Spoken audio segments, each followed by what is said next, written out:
महर्षि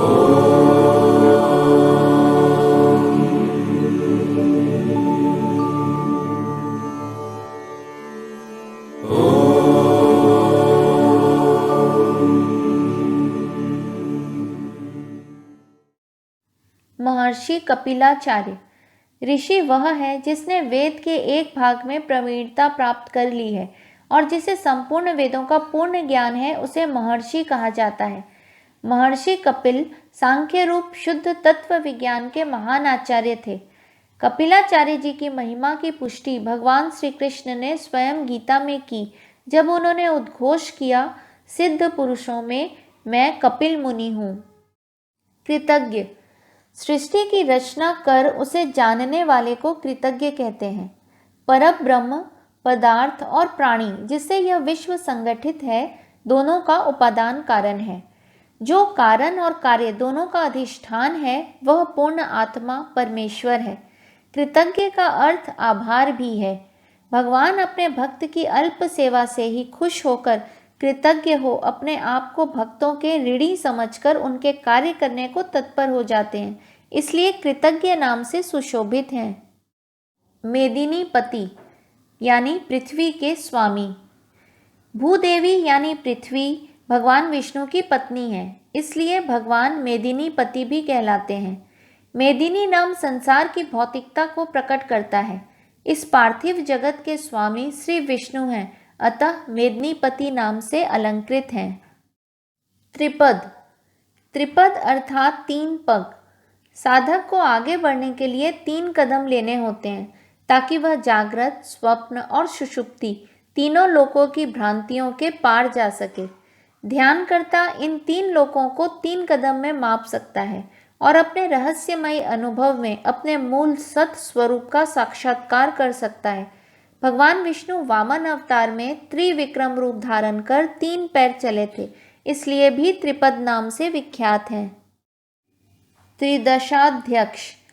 3 पदों के स्वामी भगवान विष्णु गुण के आवेश से जागृत, स्वप्न और सुषुप्ति इन तीनों दशाओं के स्वामी होने से त्रिदशाध्यक्ष कहलाते हैं। तीनों गुणों सत्व, रजस एवं तमस से विश्व को चलाने वाले भगवान स्वयं इन सबसे परे हैं, इसलिए भी त्रिदशाध्यक्ष नाम से विभूषित हैं। समस्त देवताओं को दिव्य शक्तियां प्रदान करने वाले त्रिदशाध्यक्ष सबसे ऊपर विराजमान है। महाशृंग। भगवान विष्णु ने मत्स्य रूप होकर अपने महाशृंग में नाव बांधकर प्रलय समुद्र में क्रीड़ा की थी। सभी देवताओं को दिव्य शक्ति प्रदान करके भगवान विष्णु स्वयं सबसे ऊपर मूर्धन्य स्थान पर विराजमान हैं, इसलिए भी उन्हें महाशृंग कहा जाता है। प्रलय काल में बड़े सिंग वाली मछली का रूप धारण कर सृष्टि को बीज रूप में रक्षित करने वाले भगवान श्री विष्णु महाशृंग नाम से विख्यात है। कृतांतकृत। भगवान श्री विष्णु कृत यानी कार्य रूप जगत का अंत संहार करने वाले हैं, इसलिए कृतांतकृत कहलाते हैं। संसार के रचयिता भगवान श्री विष्णु हैं और रचना के समाहर्ता यमराज के भी अधिराज भगवान कृतांतकृत हैं। भगवान अपने भक्तों की वासनाओं को समाप्त करने वाले श्री कृतांतकृत हैं। भक्तों के सात्विक, राजसी, तामसी सभी कर्मों का अंत कर उन्हें अपनी शरण में ले लेते हैं।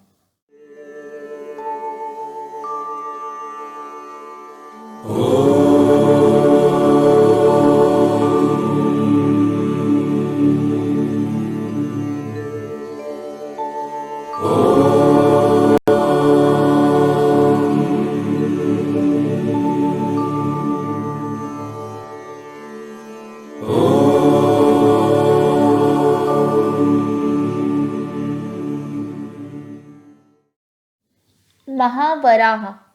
भगवान विष्णु ने महान वराह का रूप धारण कर हिरण्याक्ष का वध किया था और पृथ्वी को जल से निकालकर पुनः स्थापित किया था, इसलिए महावराह कहलाते हैं। श्रेष्ठ दिन को भी वराह कहते हैं। भगवान का स्मरण करते करते जिस दिन उनका साक्षात्कार हो जाता है, वही जीवन का महान क्षण अथवा महावराह होता है। गोविंद।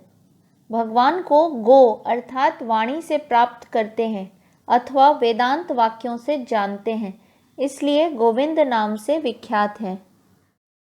सुषेण, पार्षदों के समुदाय रूप सुंदर सेना से सुसज्जित।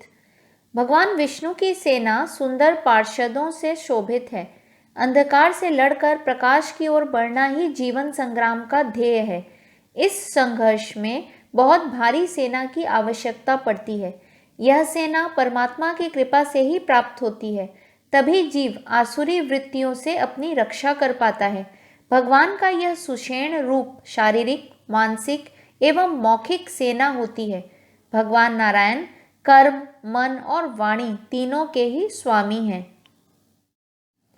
कनकांगदी, भगवान विष्णु स्वर्ण जैसे दीप्त बाजूबंद धारण करने वाले हैं। यह कांति, शक्ति और शांति का अलौकिक सामंजस्य भगवान को लोकोत्तर लावण्य से आलोकित करता है, इसलिए भगवान कनकांगदी से संबोधित किए गए हैं। गुह्य, गुह्य यानी रहस्यमय और गूढ़। सत्य के गहन स्वरूप के कारण उपनिषदों का मूल विषय भी रहस्यात्मक है, इसलिए पूरे उपनिषदिक साहित्य को गुप्त साहित्य कहा जाता है। विष्णु भगवान की अनुभूति गहन हृदय गुह्य में की जाती है तथा जीव के प्रत्येक कर्म विचार को साक्षी भाव से देखते हैं, इसलिए गुह्य नाम से अलंकृत हैं। गभीर, गभीर यानी अपरिमेय। वेद उपनिषद भी कहते हैं भगवान विष्णु असीम, अनंत, अवर्णनीय और अज्ञात हैं। सीमित मानवीय बुद्धि उनकी बुद्धिमत्ता, बल, शक्ति और शुचिता का बोध या कल्पना भी नहीं कर सकती और ना ही उनकी गहराई की था नाप सकती है, इसलिए भगवान विष्णु गभीर नाम से जाने जाते हैं। गहन, गहन अर्थात अभेद्य या अति सूक्ष्म। जीव भगवान के दिव्य स्वरूप के क्षेत्र में स्वेच्छा से प्रवेश नहीं कर सकता, न कर्म से, न जन्म से, न धन से। केवल त्याग और शरणागति से ही अमृतत्व की प्राप्ति संभव है। परम रहस्यमय तत्व से भी रहस्यात्मक होने के कारण भगवान विष्णु को गहन नाम से संबोधित किया गया है। गुप्त, गुप्त यानी पूर्ण रूप से आच्छादित, जहाँ मन, वाणी और बुद्धि बिना पहुँचे ही लौट आती है। सभी उपनिषद बार बार यह उद्घोष करते हैं कि आत्मा शब्द द्वारा सहजता से प्रकाशित नहीं होती, न ज्ञानेंद्रियां उसका अनुभव कर सकती हैं, क्योंकि आत्मा परोक्ष अहम है। देह, मन और बुद्धि से परे केवल निरंतर ध्यानाभ्यास द्वारा शुद्ध मन में ही आत्मज्ञान हो सकता है, इसलिए विष्णु जी गुप्त हैं और गुप्त कहलाते हैं। चक्र गदाधर, भगवान मन रूपी सुदर्शन चक्र और बुद्धि रूपी कौमुद की गदा धारण किए हुए हैं, इसलिए चक्र गदाधर हैं। चक्र और गदा श्री विष्णु के सत्य और धर्म के उज्जवल प्रतीक हैं। श्री नारायण अपने भक्तों के रक्षार्थ आयुध धारण करके चक्र गदाधर नाम से विख्यात हैं। हरि ओम। श्री विष्णवे नमः।